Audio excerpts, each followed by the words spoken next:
Hello guys, आज मैं आपको पढ़ाने जा रहा हूँ इन्वर्स ट्रिग्नोमेट्रिक फंक्शन। इसी को इन्वर्स सर्कुलर फंक्शन भी कहा जाता है, क्योंकि ट्रिग्नोमेट्रिक फंक्शन को सर्कुलर फंक्शन के नाम से भी जाना जा सकता है, इसलिए इन्वर्स ट्रिग्नोमेट्रिक फंक्शन कहेंगे या इन्वर्स सर्कुलर फंक्शन भी इसको कहते हैं। तो चलिए पहले आज हम लोग ये समझते हैं कि इन्वर्स ट्रिग्नोमेट्रिक फंक्शन क्या है। तो आप जैसा कि पहले से जानते हैं कि किसी भी फंक्शन का एक इन्वर्स होता है। मान लीजिए एफ एक्स, ये फंक्शन है एफ एक्स और इसका वैल्यू वाई है। इसी को आप लोग लिखते हैं f inverse y is equal to x. तो यहाँ पर एफ एक फंक्शन है, इसका इन्वर्स फंक्शन क्या है? F inverse. ठीक है। तो अगर कोई ट्रिग्नोमेट्रिक फंक्शन हमारे पास है, जैसे यहाँ देखिए साइन एक्स क्या है? This is a trigonometric function. अब इस साइन एक्स का वैल्यू कुछ ना कुछ तो होता ही है। यहाँ साइन के साथ जो x अटैच है ये क्या है? That is any angle. तो मान लो कि ये एंगल अगर रहता है 30 डिग्री, तो sine 30 degree is equal to क्या होता है? 1/2 होगा। ठीक है। अगर ये 60 डिग्री रहेगा तो 3/2 होगा। यानी इस पूरे का वैल्यू डिपेंड करता है x पे। तो इसलिए मान लीजिए कि साइन x का वैल्यू y होता है। अब इसी को जब सब फंक्शन का इन्वर्स होता है तो ये जो साइन फंक्शन है इसका भी इन्वर्स होगा। तो हम लोग उसी तरीके से कह सकते हैं कि इसका जो इन्वर्स फंक्शन होगा वह साइन इन्वर्स y होगा। Sine inverse y is equal to x। अब ये दोनों में अंतर है। देखिए साइन x का वैल्यू y है, तो इसी का साइन फंक्शन का ही इन्वर्स साइन इन्वर्स फंक्शन निकालना चाहते हैं तो साइन इन्वर्स y इसके साथ आ गया और x यहाँ चला गया। यानी साइन इन्वर्स y का वैल्यू क्या होगा? x होगा। अब ये दोनों में अंतर क्या है वो समझिए। साइन फंक्शन में x एंगल है और यहाँ y क्या है? साइन x का वैल्यू है। लेकिन इन्वर्स फंक्शन में इसी से ये बना हुआ है, तो यहाँ तो आप जान रहे हैं कि this is the value of sign x। इसका मतलब साइन इन्वर्स के साथ ये y है, this y is the value of sine theta sign x। ये जो y है इसका मतलब इन्वर्स के साथ जो ये नंबर अटैच्ड है, ये नंबर क्या है? वैल्यू है किसका? तो साइन x का। और यहाँ जो x आप देख रहे हैं, पहले x क्या था? साइन के साथ था, वो एंगल था, तो इसका वैल्यू ये एंगल के रूप में हो गया। इसका मतलब कि किसी भी इन्वर्स फंक्शन में उस इन्वर्स के साथ जो आप देखेंगे अटैच्ड वेरिएबल या कुछ भी, that represent value of that T ratio for a particular angle. और इसका जो वैल्यू आप देख रहे हैं इन्वर्स फंक्शन का जो वैल्यू होगा that will be angle. Number के केस में अगर पार्टिकुलर एग्जांपल देकर के देखें तो जैसे sine 30 degree is equal to 1/2 होता है।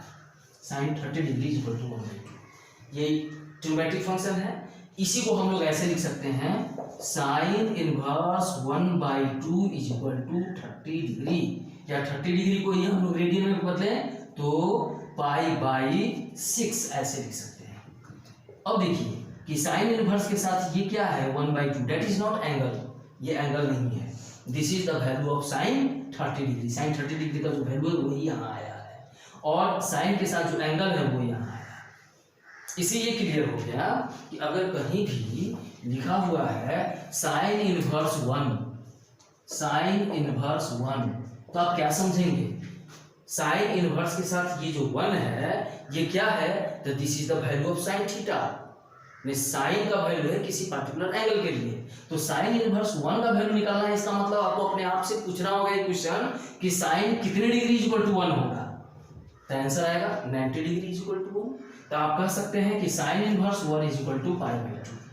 ठीक है। और भी एंगल आ सकता है, उसको हम लोग बाद में डिस्कस करेंगे कि साइन इनवर्स 1 यानी साइन कितने डिग्री इज इक्वल टू 1, तो इसका आंसर केवल π/2 ही नहीं होगा, और भी एंगल हो सकता है, लेकिन उसका हम लोग बाद में डिस्कशन करेंगे।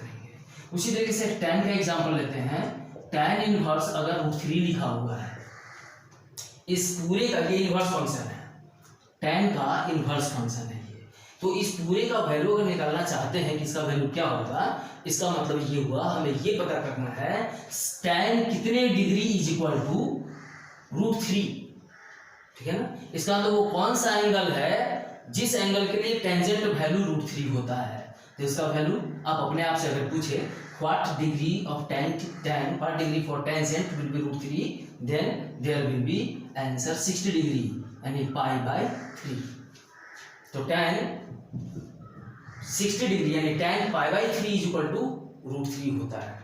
तो इस तरीके से हम लोग को ये दिमाग में रखना है कि किसी इन्वर्स फंक्शन में इनवर्स फंक्शन के साथ ये जो अटैच्ड है दैट इज नॉट एंगल। इस पूरे का जो वैल्यू आता है दैट इज एनी एंगल। ठीक है, अब हम लोग ये इसमें देखेंगे कि क्या सभी ये tan इनवर्स फंक्शन का कुछ दूसरा मीनिंग भी हो सकता है। बहुत से स्टूडेंट इसी tan इनवर्स को समझ लेते हैं, जैसे कहीं पर tan इनवर्स x लिखा हुआ है उसको इस तरीके से नहीं लिख सकते हैं 1 बाई यानी tan x का पावर -1, tan x का होल पावर -1। ये और ये गलत है, ये कभी भी ऐसा नहीं हो सकता। दोनों का दो मतलब है। tan inverse function is a symbol, एक सिंबल है। ये फंक्शन इनवर्स फंक्शन है, एक रूल है। इस रूल के आधार पे हम x tan इनवर्स x निकालते थे। एक रूल है जिसके आधार पे आपको खोजना है कि tan कितना degree is equal to x होगा, यानी किस एंगल के लिए टेंजेंट वैल्यू x होगा। लेकिन इसका मतलब कुछ और हो गया। tan x का पावर 1 का मीनिंग हो गया, इसको हम लिख सकते हैं 1 बाई tan x, ऐसे लिख सकते हैं। तो दोनों दो चीज है, इसलिए कभी भी tan इनवर्स x को tan x का होल पावर -1 नहीं लिखेंगे। तो चलिए स्टूडेंट्स, आप अभी तक ये समझ चुके हैं कि इनवर्स फंक्शन किसे कहते हैं। अब इनवर्स फंक्शन के डोमेन और रेंज के बारे में हम लोग डिस्कशन करेंगे। जैसा भी आप जानते हैं कि किसी फंक्शन का कोई भी अगर फंक्शन है तो उसका एक डोमेन होता है और उसका रेंज होता है। तो यहाँ पे चलिए एक मानते हैं कि there is a function f(x) is equal to sine inverse x, sine inverse x। अब यहाँ पे आपको पता है कि साइन इनवर्स x में x कोई एंगल नहीं है, वो क्या है, this is the value of sine theta. पहले ही आपको बता चुके हैं। इस आपकी सुविधा के लिए हमने क्या किया, यहाँ लिखिए डिफरेंट वैल्यू है। साइन 0 इज इक्वल टू 0, तो जब साइन 0 इज इक्वल टू 0 है तो इसको हम लोग लिख सकते हैं sine inverse 0 is equal to 0। फिर यहाँ देखिए साइन π/6 इज इक्वल टू 1/2, यानी sine 30 degree is equal to 1/2। तो इसी से क्लियर हो गया कि sine inverse 1/2 is equal to 30 degree यानी π/6। फिर यहाँ sine 60 degree is equal to √3/2, यानी साइन π/3 इज इक्वल टू √3/2। तो इसी से क्लियर हो गया कि इसका इनवर्स फंक्शन क्या होगा कि sine inverse √3 is equal to ये वाला π/3। इसी तरीके से डिफरेंट एंगल के लिए उसका टी रेशियो का वैल्यू क्या होगा और उसी टी रेशियो के इनवर्स फंक्शन का वैल्यू क्या होगा हम यहाँ लिख चुके हैं। ये हमको हेल्प करेगा डोमेन और रेंज समझने में। चलिए इसमें से इनवर्स फंक्शन है, इसका मतलब x जो है that is not angle, that is any value of sine theta.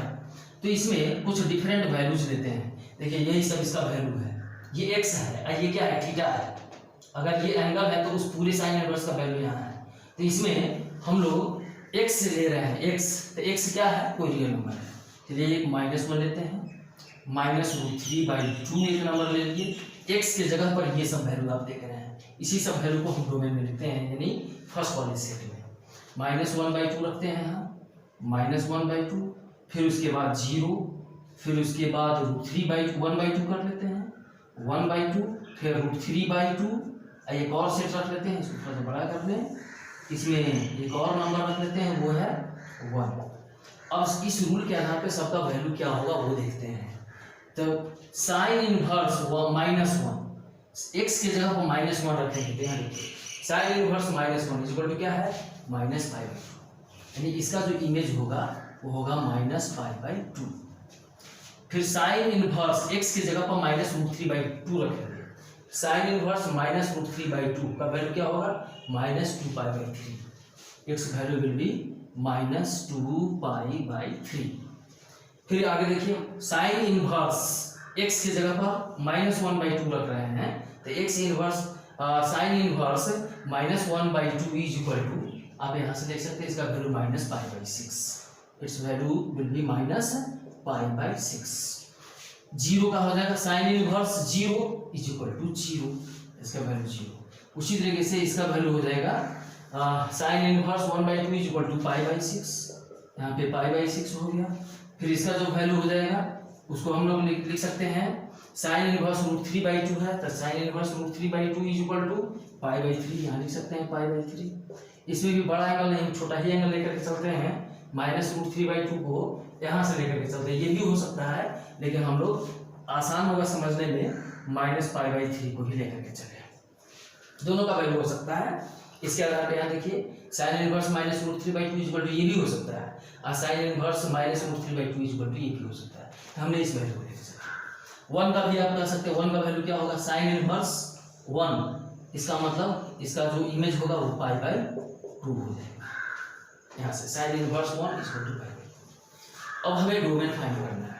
तो आप बताइए कि डोमेन में क्या होगा, -1 से लेकर के 1 तक, इससे ज़्यादा नहीं हो सकता। क्यों नहीं हो सकता, क्योंकि आप समझ चुके हैं कि साइन इनवर्स x, यहाँ पर x क्या है, x is the value of sine theta, और पहले से आप जानते हैं कि साइन थीटा का वैल्यू कभी भी -1 से कम और 1 से ज़्यादा नहीं हो सकता। इसलिए क्लियर है कि यहाँ जो नंबर होगा इसमें 2 नहीं हो सकता, क्योंकि 2 अगर डाल देते हैं तो 2 का कुछ इमेज ही नहीं होगा, 2 साइन थीटा का वैल्यू होता ही नहीं है।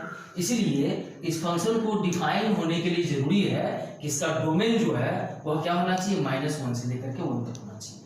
अब यहाँ देखिए साइन इनवर्स फंक्शन का डोमेन हमने यहाँ लिखा है -1 से लेकर के 1 तक। अब रेंज के बारे में विचार करते हैं, रेंज क्या होगा। तो देख रहे हैं कि -1 से 1 तक जो डिफरेंट नंबर्स है सबका इमेज ही है, इसका मतलब ये जो इमेज है उसी को रेंज कहते हैं। तो ये सब इमेज है। तो आप कहेंगे जैसे अभी कुछ देर पहले हमने लिया था -√3/2 या √3/2 को ही लीजिए, √3/2 साइन इनवर्स √3/2 इक्वल टू π/3 भी होता है, और साइन इनवर्स √3/2 इक्वल टू 2π/3। तो अगर इसके आधार पर देखें तो √3/2 का एक और इमेज बन सकता है, वो क्या बन सकता है, तो 2π/3, ठीक है। तो इसमें जितने इमेज है उस इमेज के सेट को हम क्या कहते हैं, रेंज कहते हैं। तो क्या रेंज में 2π/3 शामिल हो सकता है, नहीं हो सकता। इसलिए नहीं हो सकता कि अगर आप इसको भी शामिल करते हैं तो होगा क्या कि √3/2 के 2 इमेज हो गए, एक π/3 हो गया, एक 2π/3 हो गया। तो आप जानते हैं कि एक ही एलिमेंट, डोमेन के किसी एक एलिमेंट के अगर 2 इमेजेस हो जाते हैं या 2 से ज़्यादा इमेज हो जाते हैं तब ये फंक्शन ही नहीं रहेगा, function will not be defined. इसका मतलब √3/2 का वैल्यू अगर हम इसको ले लेते हैं तो फंक्शन डिफाइन नहीं होता है। ऐसे और भी सिचुएशंस है, साइन इनवर्स 1/2 इक्वल टू 5π/6 भी होता है। तो 1/2 का इमेज एक ये तो होता ही है, इसका इमेज एक और अगर ले लिया जाए 5π/6 तो क्या होगा, ये फंक्शन ही डिफाइन नहीं होगा। इसका मतलब इस फंक्शन को डिफाइन होने के लिए और भी जो एंगल्स इसमें है वो सब नहीं रखना होगा। अगर वो सब एंगल इसमें रहेगा, ये सब अगर इसमें रहता है, यानी इमेज अगर बनाते हैं तो फंक्शन डिफाइन नहीं होता है। इसलिए हम कह सकते हैं कि साइन इनवर्स x का जो ये डोमेन है ये है -1 से 1 तक, इसका जो रेंज है वो -π/2 से लेकर के π/2 तक है। इसीलिए वही बात यहाँ हमने लिखा है, साइन इनवर्स x के लिए इसका डोमेन ये हो गया, उसका रेंज ये हो गया -π/2 से लेकर के π/2 तक।